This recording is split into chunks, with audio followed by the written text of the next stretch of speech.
in Gregg County admits there's a problem. His office is understaffed. Current employees are forced to work harder, and medical care for inmates has pushed his operating cost even higher. As KLTV7 Michael Richardson tells us today, county leaders approved a temporary fix.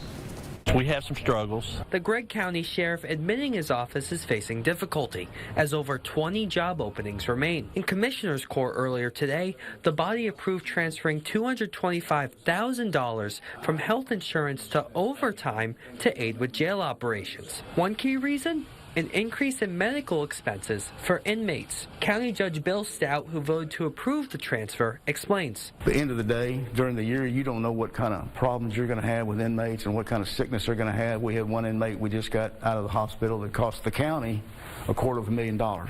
Last July, the sheriff's office had 40 openings. That number has since decreased to 21, with most jobs available for jail staff. And due to the holes in staffing, everyone else is working more, which Serliano says costs more. Because we have open positions, unfortunately they have to work more, they have to work overtime, and some of those staff members are getting tired. Much of it boils down to money. County leaders say they are working to solve it. We'll continue to probably raise their salaries.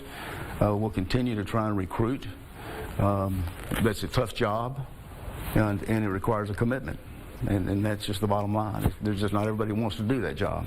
Michael Richardson, KLTV 7 News. And the sheriff tells us 9 positions were filled today. 8 of those were jail staffers and 1 was a jail nurse. The total number of openings remains at 21.